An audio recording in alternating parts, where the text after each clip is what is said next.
You're standing in line at the grocery store. In your hand, a crumpled receipt. One loaf of bread, a gallon of milk, half a dozen eggs, and some canned goods. The total? More than you paid for an entire week's worth of groceries just a month ago. You look around the store. Half the shelves are empty. The meat section looks like it's been ransacked. Outside, the line at the gas station stretches for blocks. Cars idle. Engines running, wasting the very fuel they're desperately waiting to buy. Some people have been there for 3 hours. Many will leave empty-handed because the station will run dry before they reach the pump. This is a scene from a post-apocalyptic movie. This was America in 1973. And that grocery receipt in your hand? It's an artifact of the day the world changed forever. Now, here's what makes this story absolutely mind-blowing. Just 6 months earlier, America was riding high. We were the richest nation on earth. Our cars were bigger. Our homes were larger. Our highways stretched coast to coast. Gas was cheap. I mean really cheap. We're talking about 36 cents per gallon. You could fill up your massive Chevy Impala for less than $5. The American dream was running on premium unleaded, and nobody thought it would ever stop.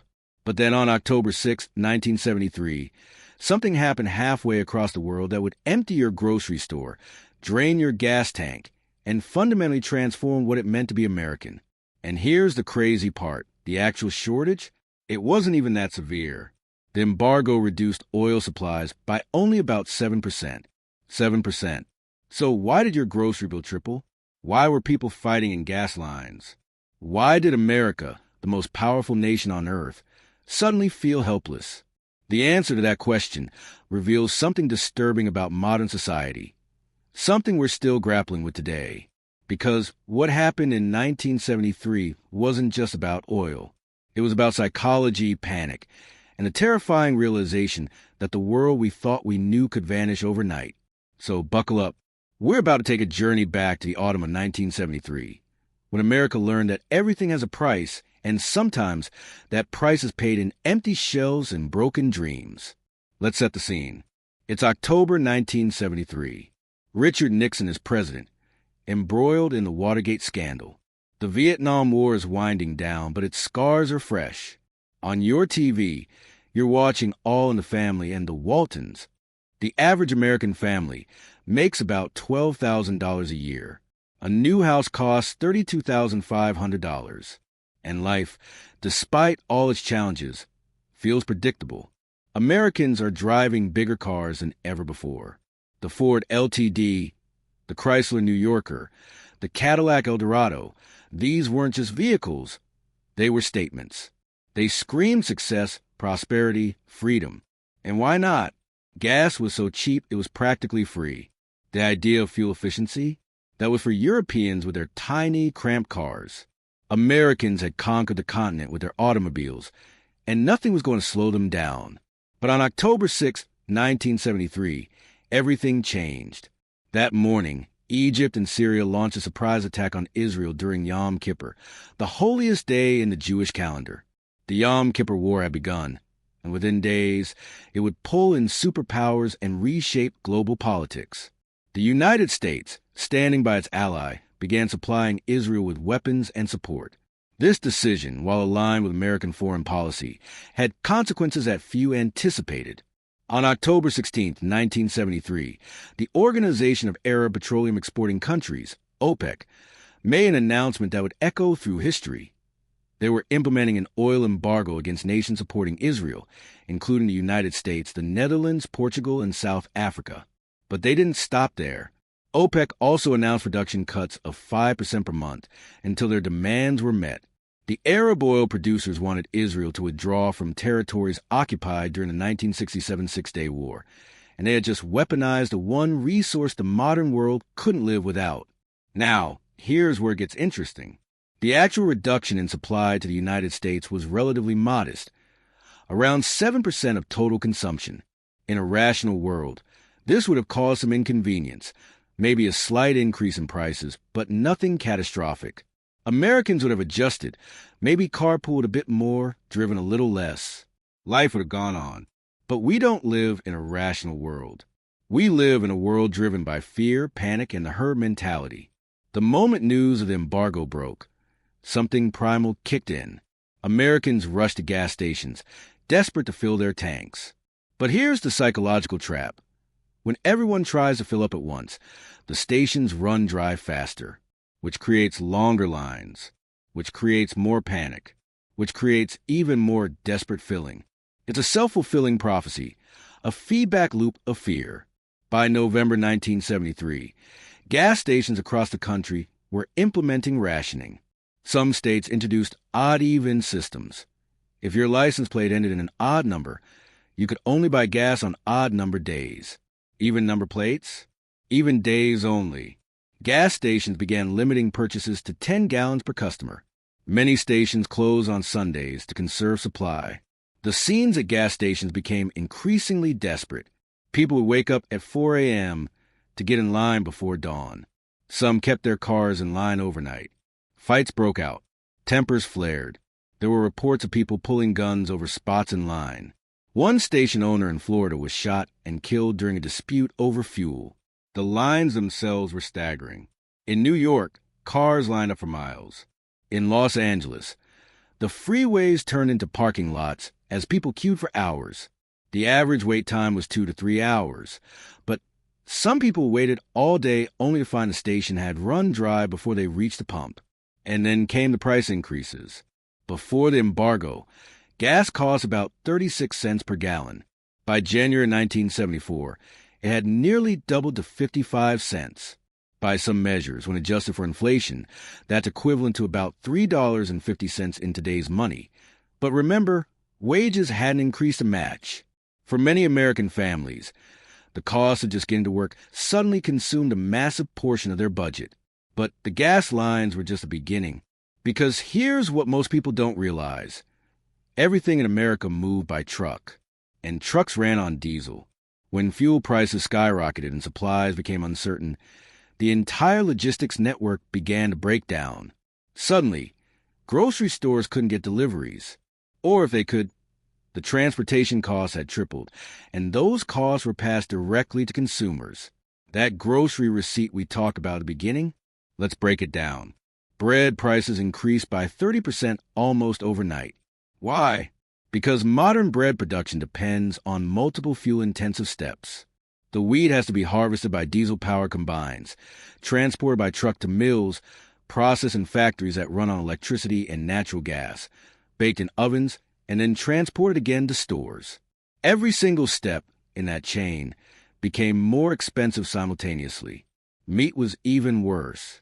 Beef prices shot up 50% in some areas. Chicken, pork, everything became luxury items overnight. The meat section of grocery stores, once abundant with dozens of options, suddenly looked bare and sparse. Many stores put limits on meat purchases, one package per customer, if you could even find it. Fresh produce became scarce and expensive. Lettuce, tomatoes, fruits, these had always been affordable staples. But they're heavy, perishable, and need to be transported quickly, which means more fuel. When a head of lettuce costs 3 times what it did a month ago, salad becomes a luxury. The psychology of empty shelves is devastating. Even if you had money, you couldn't buy what you needed because it simply wasn't there. Americans, who had grown up with abundance, who had never known real scarcity, were suddenly facing a reality that felt more like wartime rationing than peacetime prosperity. The oil crisis didn't just affect gas and groceries. It affected everything. Airlines cut flights by 10% to conserve fuel, making air travel more expensive and less available. Industries that depended on petroleum products, and that's almost every industry, faced skyrocketing costs. Plastics became more expensive. Remember, plastic is made from petroleum. Suddenly, everything from toys to packaging to household goods cost more. Synthetic fabrics? More expensive. Pharmaceuticals? Many depend on petroleum-derived ingredients. More expensive. The construction industry ground to a halt. Asphalt for roads comes from petroleum. The cost of building materials soared. Housing construction dropped by 40%. The American dream of owning your own home became harder to achieve. Unemployment began to rise as businesses, unable to cope with increased energy costs, laid off workers. By 1974, Unemployment had reached 9%, the highest level since the Great Depression. Inflation was running at 12%. The economy entered what economists would call stagflation, a toxic combination of stagnation and inflation that defied traditional economic theory. The mood of the country changed. The optimism of the post-war boom gave way to anxiety and uncertainty.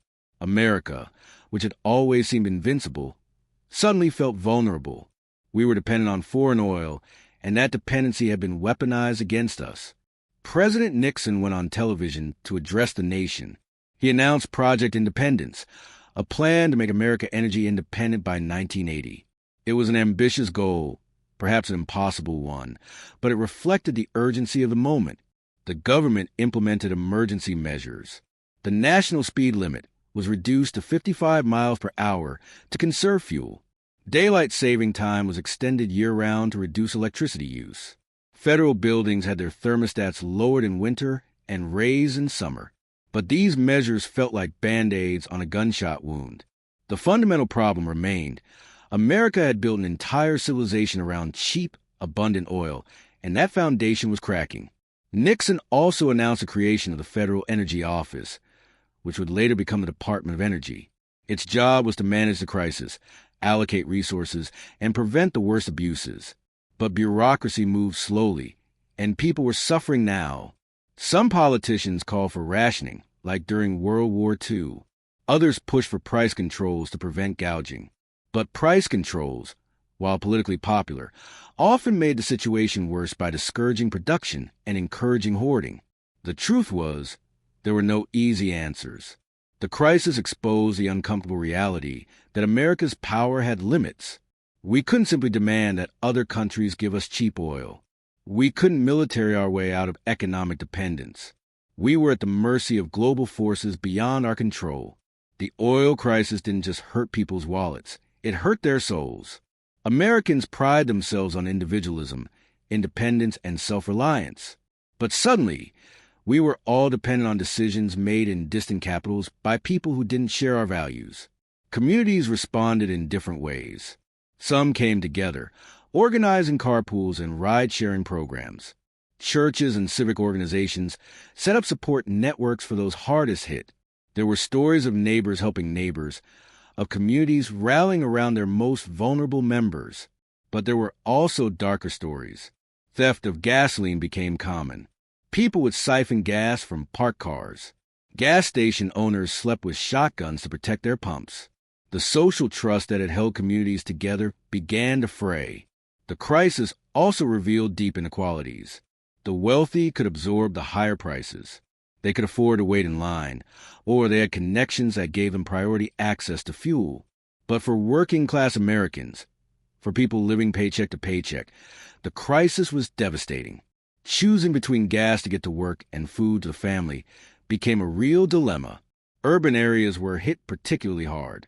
Public transportation systems, already underfunded, couldn't absorb the surge of people who could no longer afford to drive. Buses were packed beyond capacity. Subway systems that hadn't seen investment in decades were overwhelmed. Rural Americans faced different challenges. Many rural areas had no public transportation at all. If you lived 20 miles from the nearest town and couldn't afford gas, you were isolated. Farmers, who depended on diesel for their tractors and fuel for transporting goods, faced potential ruin. The oil crisis forced Americans to confront uncomfortable truths about their way of life.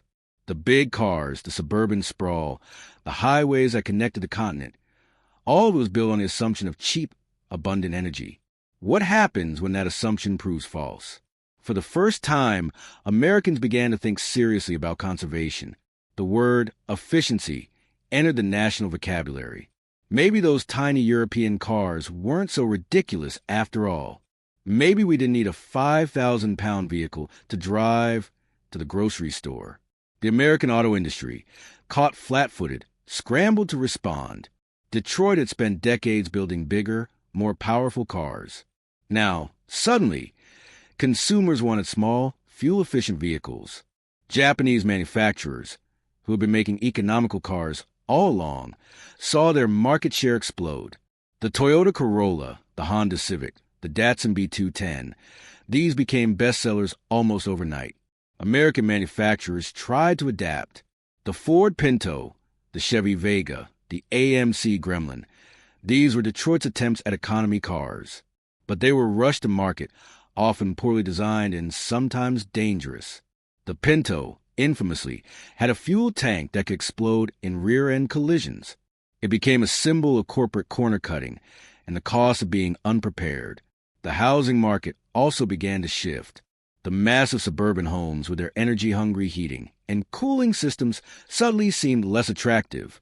Concepts like insulation, double-pane windows, and energy-efficient appliances, which had been afterthoughts, became selling points. Interestingly, the oil crisis gave birth to the modern environmental movement in ways that few anticipated. Americans began to question not just the cost of energy, but the cost of our entire industrial model. The first Earth Day had been in 1970, just 3 years before the crisis, but it had been viewed by many as a fringe concern, something for hippies and activists. The oil crisis made environmental concerns mainstream. If we were going to reduce our dependence on foreign oil, we needed to find alternative energy sources. Solar power, wind energy, geothermal. These weren't just hippie fantasies anymore. They were national security concerns. Congress passed the Emergency Highway Energy Conservation Act, which mandated the 55 miles per hour speed limit. The Energy Policy and Conservation Act of 1975 established corporate average fuel economy, CAFE, standards, requiring auto manufacturers to improve fuel efficiency. These weren't perfect solutions, but they represented a fundamental shift in thinking. Nuclear power was promoted as a solution to energy independence. If we could generate electricity without oil, we could reduce our vulnerability. But the nuclear industry also faced growing opposition, particularly after the 3 Mile Island accident in 1979, which occurred partly as a consequence of the rushed expansion of nuclear power. The oil crisis didn't just cause short-term pain. It fundamentally restructured the American economy. The idea of endless growth, of ever-increasing prosperity, took a serious hit. The 1950s and 1960s had been decades of unprecedented economic expansion. The 1970s became the decade of limits. Inflation became entrenched in the economy. The cost of oil fed into the cost of everything else, creating an inflationary spiral that wouldn't be broken until the early 1980s. And then only through a painful recession. The middle class, which had been expanding for decades, began to feel squeezed. Wages couldn't keep up with rising costs. The crisis also accelerated the shift away from manufacturing. Heavy industry, which consumed massive amount of energy, became less competitive. Manufacturing jobs, which had been the backbone of the middle class, began to disappear. The service economy, which used less energy per dollar of economic output, began to dominate. This wasn't just an American phenomenon. The entire industrialized world was affected. But for America, which had been the dominant economic power since World War II, the crisis was particularly jarring. It marked the beginning of a relative decline in American economic dominance. Japan and Germany, which had rebuilt their economies around efficiency after the war, were better positioned to adapt. The financial markets were in turmoil. The stock market crashed, losing nearly half its value between 1973 and 1974. Pension funds, which many Americans depended on for retirement, took massive hits. The comfortable retirement that had been promised to a generation suddenly seemed uncertain. Let's bring this down to the human level, because statistics and economic data can only tell part of the story. The oil crisis was lived by real people, and their experiences shaped a generation. Meet Robert, a truck driver from Ohio. Robert had been driving trucks for 15 years. It was good work, steady work. But when diesel prices tripled, the trucking company he worked for couldn't absorb the costs. They laid off half their drivers. Robert spent 6 months unemployed, watching his savings evaporate, before finally finding work at half his previous wage. Or Sarah, a single mother working 2 jobs in suburban Los Angeles. Her commute was 30 miles each way. When gas prices doubled, she had to make impossible choices. Less food for her kids, or skip work days and risk getting fired. She started taking the bus, which meant leaving home at 5 a.m. and not getting back until 8 p.m. She barely saw her children. Then there's Tom, who owned a small grocery store in rural Pennsylvania. When his suppliers tripled their delivery fees, he had to raise prices. But his customers, already struggling, couldn't afford the increases. Some accuse him of price gouging. His decades of goodwill in the community evaporated. Within a year, he had to close the store that had been his family for 3 generations. These weren't isolated cases. Millions of Americans had similar stories. The crisis touched everyone, but it hit the working class, and the poor the hardest. The social contract, work hard, play by the rules, and you'll get ahead, seemed to be breaking down. The oil crisis proved that economic power could be as effective as military power. The Arab oil-producing nations had found a weapon more powerful than any army. They couldn't defeat the United States militarily, but they could hurt the American economy, and through that, influence American policy. This fundamentally changed international relations. Energy security became a top priority for every industrialized nation. Countries began to see oil-producing regions not just as commercial partners, but as strategic assets that needed to be secured, influenced, or controlled. The crisis strengthened America's relationship with Saudi Arabia, which emerged as a key player in global oil markets. The U.S.-Saudi relationship, based on oil for security, became a cornerstone of American Middle East policy, a relationship that continues to this day, with all its complications and contradictions. It also accelerated the development of new oil sources. The North Sea oil fields, which had been discovered but were expensive to develop, suddenly became economically viable. Alaska's Prudhoe Bay, the largest oil field in North America, was rushed into production. The Trans-Alaska Pipeline System, a massive engineering project, was completed in 1977, but these developments took years. In the short term, Americans had to live with a new reality. We were dependent on regions of the world that were unstable, unpredictable, and sometimes hostile. The Arab oil embargo officially ended on March 18, 1974. It had lasted just 5 months. But those 5 months changed everything. Gas lines gradually disappeared. Prices stabilized, though they never returned to pre-crisis levels. The acute panic subsided. Grocery stores restocked. Life returned to something resembling normal. But it was a new normal. Americans had learned that their prosperity was fragile, dependent on forces beyond their control. The innocence of the post-war boom was gone forever. The cars got smaller. The houses became more efficient. People thought about energy in ways they never had before. And hanging in the back of every American's mind was the question, could it happen again? The answer, of course, was yes. A second oil crisis hit in 1979 after the Iranian Revolution. Gas lines returned, prices spiked again, and Americans were reminded that the 1973 crisis was an aberration. It was a new reality. So what could we learn from that grocery receipt, from those empty shelves, from those endless gas lines?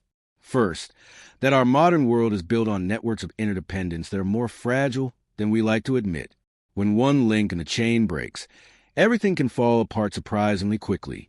The COVID-19 pandemic proved this all over again with supply chain disruptions, empty store shelves, and shortages of everything from toilet paper to semiconductors. Second, that psychological factors, fear, panic, herd behavior, can be as powerful as physical realities. The actual oil shortage in 1973 was manageable. The panic it created was not. Third, that inequality isn't just a moral issue, it's a practical one. When crises hit, they hit the vulnerable hardest. And when enough people are struggling, society itself becomes unstable. Fourth, that short-term thinking is dangerous. America's dependence on cheap oil was built over decades of decisions that made sense individually, but were disastrous collectively. We're seeing the same pattern today with climate change, resource depletion, and economic inequality. And finally, that we're capable of adapting, but that adaptation is painful and takes time. The America that emerged from the 1970s was different. More efficient, more aware of limits, less confident in endless growth. Whether we adapted enough, whether we learned the right lessons, is still an open question. That grocery receipt from 1973, with its shocking total and its reminder of empty shelves, tells a story that resonates today. It reminds us that prosperity is fragile, that global events have local consequences, and that the world can change faster than we imagine. The oil crisis was a wake-up call. In many ways, we hit the snooze button.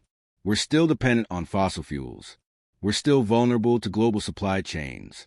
We're still building our lives around assumptions that may not hold. But here's the thing, we have a choice. We can learn from 1973, or we can ignore it until the next crisis forces us to pay attention. So here's my question for you. What's the modern equivalent of that 1973 grocery receipt? What everyday artifact from our lives will future generations look back on and say, that's when they should have known things were about to change? Is it a gas price sign? An electricity bill? A climate report? A debt statement? I'd love to hear your thoughts.